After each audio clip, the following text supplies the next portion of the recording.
There's so much more to food than what meets the eye. Dissecting that and a whole lot more on this episode of Karishma Connect with me is Arva Ahmed, co-founder of Frying Pan Adventures, who along with her sister Farida Ahmed runs this brilliant initiative since 2013.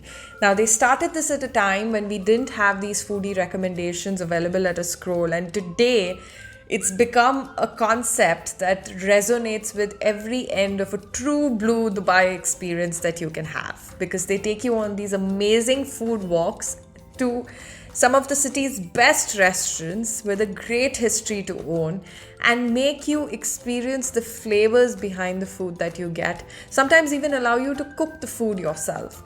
It's extremely interesting to know right from Arva about how all of this was curated, where it all started, and what's in it for you if you're visiting Dubai. Go check it out. She tells it best. It's one of the most mouth-watering conversations I've had, and I leave it to you to explore across platforms available on Spotify, Google Podcasts, Apple Podcasts, YouTube, Anghami, and a whole lot more. Links in bio. Go check it out. And until the next one, stay tuned. This is Karishma Connect. I'll be back every Sunday and Thursday. Tada. Have you ever met someone who could transform a city into a culinary theatre? That's what we've been doing in Dubai since 2013.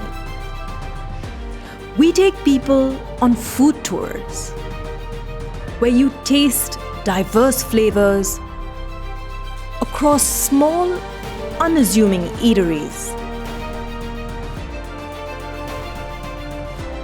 and learn about the history, the culture,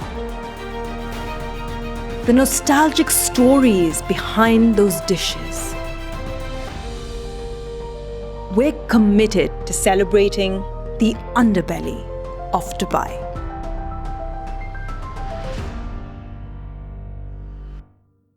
Thank you so much, Arva, for joining me on Karishma Connect. It's a pleasure to have you. I've heard and written a lot about Frying Pan in the past, and I am really looking forward to getting to know more. Thank you so much for this opportunity, Krishna. So good to reconnect. Most welcome. Arva, dive right in for me. Tell me what exactly prompted you to start something like that, and how did you begin? What's your is this your side gig? Is this something that you do all the time, or was it always this way? How did you start? What's your journey been like? God, the journey question is so hard for me to condense it all into one little thing, because there have been so many little touch points along the way that have built up to this. So I will try to summarize it in the best way I can. I did not grow up with a massive inclination towards food. In fact, I was very much the simple, like, give me a rainbow sherbet ice cream from Baskin Robbins and take me to the same restaurant every Friday. It's more about the lighting than the actual food for me. I was, the Indian child who's gonna order the American chop suey at an Indian restaurant, like all of the things that you would not anticipate for someone to get into the food business later on. So that was me as a child. But when I went away to the US to study, that is when some sort of food tube light came on in me. And I think this is something I get a lot from my mother, who is actually she's a trained and certified nutritionist, has been for over 30 years, and is a very, very passionate cook, as is my dad. He's a fantastic cook as well. And so I think I already had it from them. It's just not something that I chose to explore. And it was only when I was in college and I was surrounded by not so great food, and finally I had to commit to using the stove, I was like, okay, now I have to learn some recipes. This is, I think, when something switched on in me. And of course, as a naive college kid, I was with a friend of mine, and we said, you know what, let's not just cook for ourselves, let's cook for the entire community. I mean, side note, we don't really know how to cook. But, I think that actually set us off on a journey, and we started this little dorm kitchen, which Okay. was catering Indian food to the whole community. And it was that process of just interacting with ingredients and also just connecting with people over food that I found so fulfilling. Like just, for example, stirring a pot of dal and then having someone walk in and have a conversation in the kitchen was just so much more energizing than having a conversation, at a meeting room table or in the classroom or whatever. It was just something else turned on inside me. And it became like a whole thing where it was not just about cooking. It was for me about exploring Philadelphia, which is where I was studying, exploring it through its food. I was never into the fine dining places. It's just not me. It's not that there was anything wrong with them, but for me it was all about, let's walk 3 hours and find this little place behind. I don't know what it was in me, but I just found that so exhilarating, that journey to finding food.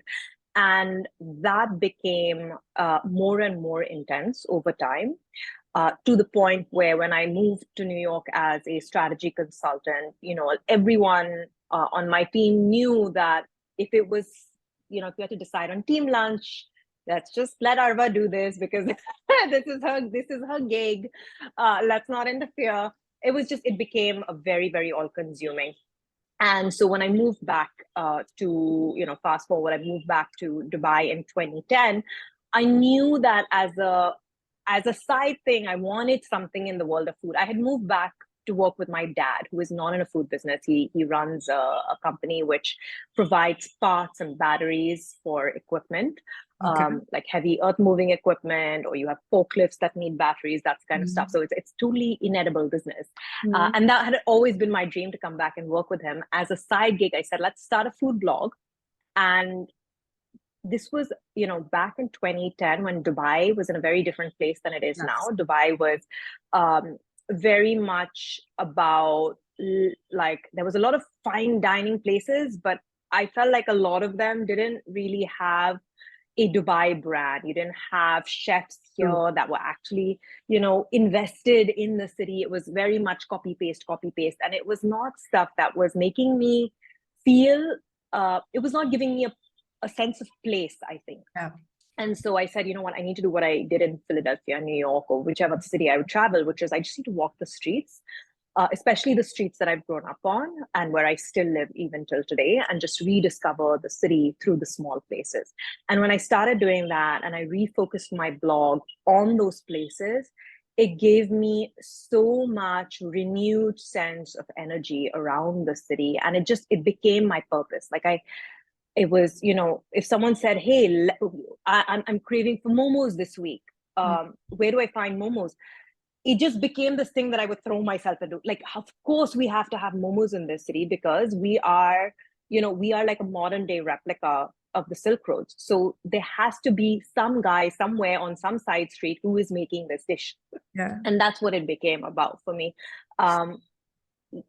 And sort of, I think that is eventually, the blog is what morphed into the business, because eventually it was not enough for me to just write about food. I had to physically drag people to the places I loved, and that's how Frying Pan was born. So sorry, very, very long. This is the Cliff Notes version. Can you imagine the long version would be ridiculous. No, I can imagine, because you've been around for quite some time, and I have grown up, if I would say, to knowing Frying Pan, and then looking into, then of course when I was writing it, it was still at the blog stage, and now where it's become a mainstream business that's actually contributing to the way tourists and residents, perceive and roam around the city.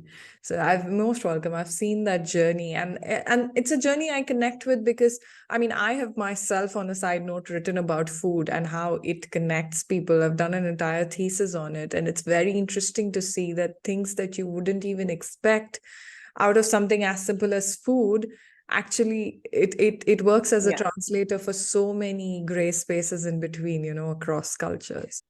It is sometimes nice to give some of the most ancient cultures of the world a different face than the face that is solely painted in the news. And it's when you start getting curious about something that you've eaten, suddenly you start asking questions and you start tracing back certain things, and you learn something about a community, and suddenly now your mind is more open to asking certain questions that you may not have even thought of asking before. And I feel like, had food been the lens through which we learned about history and geography in school, heck, I would have got better grades on those two subjects. Um, but it's just one of those things that sticks with people, because food is, it's universal, yet it's not universal. It's universal in that we all have to eat, and therefore it is a language that we all know how to interpret. Yeah. But it's also not universal in that it is so specific. We all have our specific food dialects and our food preferences, but it is a great way of being able to exchange that with somebody else, because someone at the end of the day, whether they like it or not, they are going to know how to interact with it. Unlike, just seeing something like I mentioned in the news, or a cultural custom that might be so foreign, you don't know how to immerse yourself into it. You know how to sit in front of a plate, hopefully, and eat. Now we are in a time where every social media creator has entered and started sharing these stories, gone ahead, explored places. There are tons and dozens of food bloggers who have emerged up the scene. How are you dealing with that? What's your differentiation factor even today that keeps you relevant in this scenario? So for us, at the end of the day, the food tours are really our differentiator, because everybody, yes, is talking about content and is sharing places that you can try, but we are actually out there on the field constantly and building relationships with people. And when I say food tours, I don't just mean the walking tours that we do. We also create a lot of content for example, production houses that are coming into Dubai, and they want to showcase food in the city. So we're customizing a special tour for them. And when you start actually bringing people, like you are bringing people into a restaurant and you're sitting down with them, and the restaurant can see that you're explaining the food, you're setting the context, you've opened the door and brought these people in from different parts of the world that they would never have seen before. I'll give you an example. Tiny little Gujarati place in the back alleys of the Gold Souk. It has, I want to say, 10 chairs, maybe 12. Maybe 12 chairs. And it's super tiny.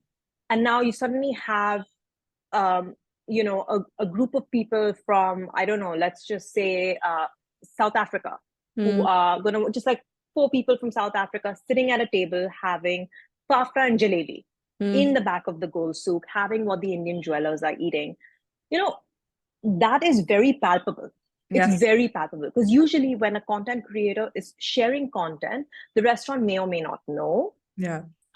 And it is hard to correlate. Of course, with some creators, they instantly know, wow, we've seen a boost in sales because someone has posted, but it's a very different tangible experience when you are physically bringing people in and you are sort of making the restaurant your adopted home for that time that you're there, and saying, look, I stand by this restaurant. I am bringing you here. I'm vouching for it. I'm going to explain the food. I'm going to tell you what the best things to order are. And this actually helps us develop relationships with the restaurant. So we feel very deeply invested in people who are working there. And this is what differentiates us. So the kinds of stories that we would have access to, or the parts of a restaurant that we would have access to, like certain kitchens that we can enter, this is not something that every food creator might be able to do, or even they might be able to do it for themselves. But if they come with a group of people, are they going to let a group of people into the kitchen? Maybe not. I don't know. So I think that's the tours at the end of the day have always differentiated us. And what is the kind of research that goes into setting up those tours? What's the kind of process like? And also, how does a tour unfold? Like, what are the essential parts of any tour?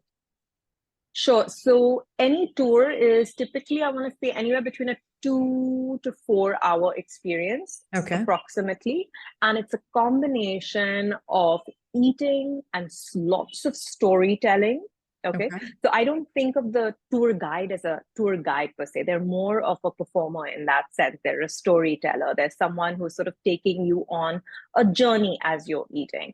And there's some interactive elements that we weave in, because food is the kind of thing that is so sensory that you may as well engage all the senses, you know. So we will, for example, not ask the falafel stall to create the falafel sandwich for you. We'll ask them to bring all the ingredients and you make it there yourself. You smash the falafel, you smother in the hummus, you splash in the chili sauce, you layer in how much ever eggplant, and you roll it up and you see it bursting at the seams because you've obviously overdone it. And that's totally fine. But it's that experience, that squishy, delicious, slightly crunchy sandwich, that's something you made, right? So those are the kinds of very interactive tactile elements that we like to include on the tour. And in terms of how the research works, it really depends on what is the focal point of the tour. So for example, with our Dubai Souks and Creekside food walk, our goal on that tour is to be able to give you a sense of some of the oldest communities that have contributed to Old Dubai, specifically the local indigenous Emirati, the Iranian, the Indian, and to use the flavors of those neighborhoods to be able to communicate those stories. So we should be able to, for example, if we are picking up a certain food which is Iranian in the souk, then we should be able to talk about when did the Iranians come in, why did they come in this way, what do they bring to the table? Like, why do you see so many of them in the spice souk? What do they bring from the standpoint of herbal medicine? If we go into the Indian side and we're having pakoras and samosas, this is the best time to talk about how Indian currency was actually the currency that had been introduced in the 1930s. So it's subtle, but it's also this layering that we are constantly doing and shifting you from story to story, often using the food or the context that we have accessible to us. And the research we are going to do is we look at it from many different angles. We research food. Ideally, our goal is that we have a rule. Please do not look at Wikipedia. Try avoiding online content because that tends to be a lot of recycled content. So we have invested in a lot of just books. And we have read up history books on Arab food, on Middle Eastern food, on Indian food. We keep ourselves sort of immersed in that literature. So we do focus on food, and then we also do a lot of research on local history. So it's a combination of place as well as food. And then we don't want to be pedantic on the tour. So we're not just going to throw information at people. We're going to weave it in where relevant, and we're going to leave enough time for people to say, hey, but what if this, or how did this happen? And then we'll share it. Like, we always want things in our back pocket that we can pull out based on the interest of people. And which are some of the top 3 recommended ones for any tourist or resident to try out?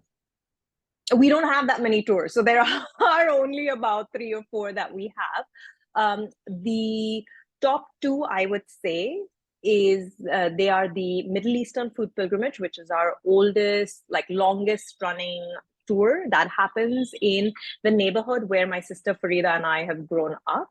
So we literally have to go downstairs to begin the tour. We still live in that neighborhood. We've lived there since 1989. So we really know it inside out. And it's where you're tasting Palestinian food, you're tasting the Iraqi food I mentioned earlier. We go to our childhood baklava shop.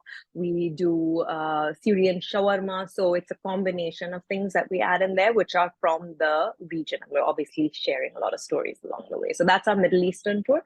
And then the Dubai Souks tour, which I mentioned. I love the Dubai Souks tour. I do that one a lot personally. And the reason I love it is because it is, you're combining sort of the vibrant aromas and the sights of the souk with food. And I think it's a very, very compelling combination. So it's a combination of sightseeing as well as eating. And we take the Abra ride across. So there's a lot from a visual standpoint to be able to work into the tour as well. And tell me, this is for tourists. What about residents? Have you seen residents get involved in this experience as well? How has it been? I will totally disagree with you. I think from all the tourism companies out there, we are the ones that have the highest percentage of residents. I don't have exact numbers, but I will estimate about 40% of our guests are residents.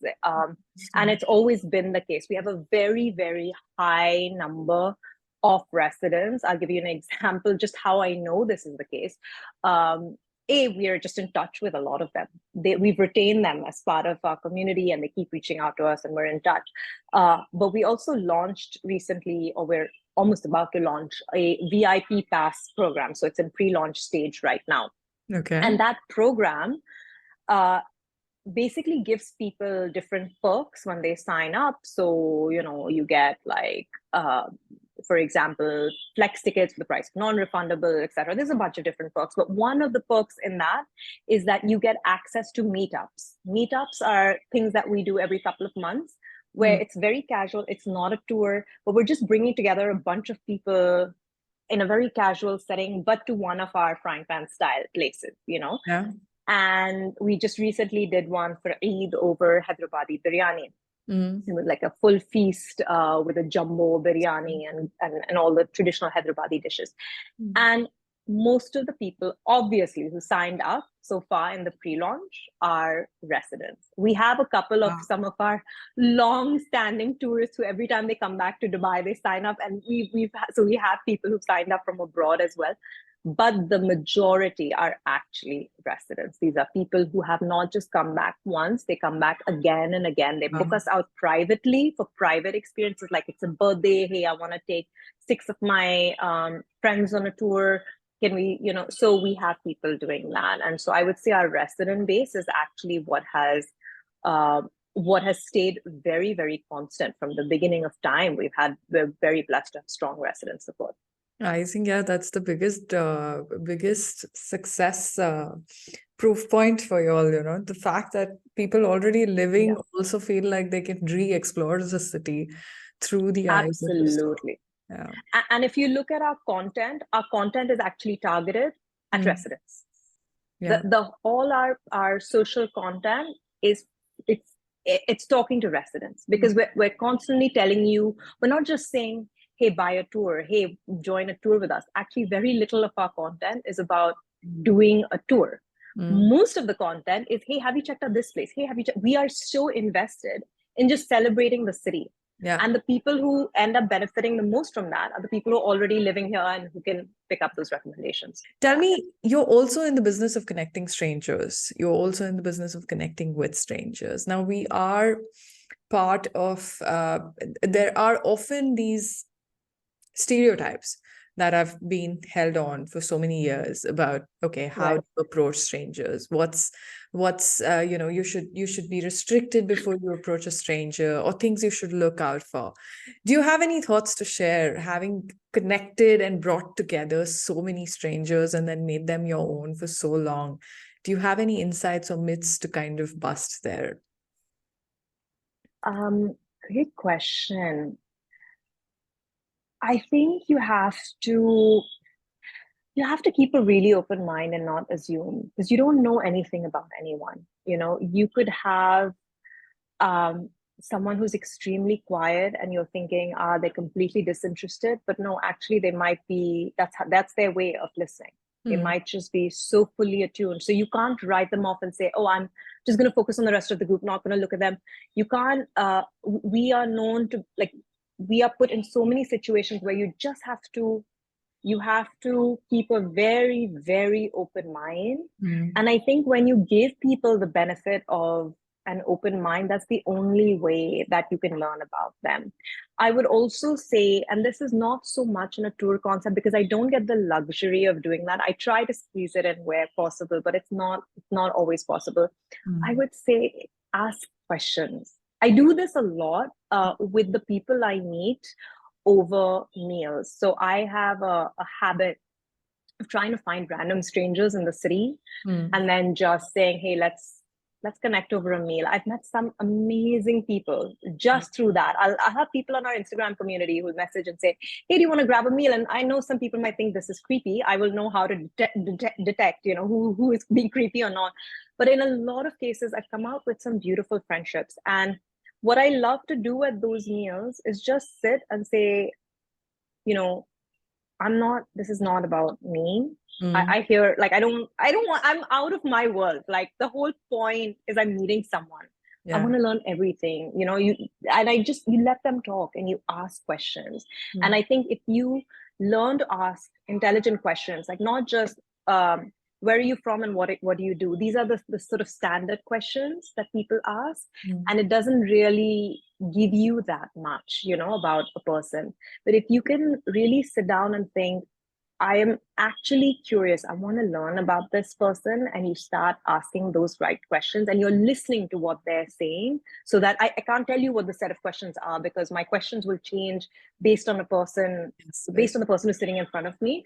Um, I think that is the best thing with a stranger, is ask rather than being, focused on filling in the silence with your own story. I Yeah. know it's a tough one. I know you'll hate me for this, but tell me one food joint that you think is a must try after having lived here for so Ah, long. God. The impossible question. I honestly, oh God. It's Friday tomorrow, Okay, okay. the spot you have to go to. Yeah, that's like literally impossible for me. This is my, it's impossible. Okay, but I will say that, one of the places that I've really been, feeling strongly about for the past year, over a year now, is this little place in the textile souk called Hamid Khalfan. I posted a lot about it on our social media. Okay. All they do is that they're a little cafeteria, and all they do is they sell samosas and pakoras. Okay. The thing is, a lot of places sell samosas and pakoras, but their samosas and pakoras, they've been doing this since 1971 or even earlier, possibly. And their samosas and pakoras, because of the turnover, are always fresh out of the fryer. So whenever you go, they're at their crunchy peak. I mean, there is nothing more abysmal than sinking your teeth into a pakora and then going chew, chew, chew, chew, chew, Yes. and it's so doughy and anticlimactic and stodgy. Theirs is not like that. It's crunchy. Even the samosas, especially the cheese samosas, are fantastic. And what I love is the vibe of that alley, because it's a very narrow alley. I love little narrow alleys where you're kind of Yes. squashed in and then The you're waiting for that authenticity. discovery. Yeah, there's that anticipation. And the wall of that alley is made the old traditional way with coral stones. So you can actually see the Wow. corals sticking out of the alley. And then they have the whole sort of display of deep fried goodies out in the front, so you can get the smell. And they're constantly hawking, so they're like, they're in your face. And it's so, it can be so intense and so Yes. overwhelming, and I love that, because you just get swept away. The energy in that alley is electric, and I think it's such a contrast to the shiny, polished Dubai, just being in that little cramped alley and then Yes. getting these chutneys squirted into one plate, into a paper plate with your pakoras, and standing on the side. Or if you can manage a seat, then great. You're usually going to be standing, and with a cup of their matka badam chai. Absolutely Wow. delicious. I'm sure everyone's having a watery mouth by now on this podcast. I am tempted to go try it out. Just the way you Do define it. it, just the way Do you it. define it has so much of passion, wrapped up into it. Kudos to you. Really so proud of this concept, and I am surely going to try it myself. I've been here for so long, I haven't so far, but I'm surely going to message you someday and think about, Absolutely. Yes, thank you so much for sharing your story with me. Thank you for your time. It's been a pleasure to have you. Karishma, thank you for supporting us. And I really hope that you will go try Hamid Khalfan. But even more than that, I hope to see you on one of the tours. Absolutely, very soon.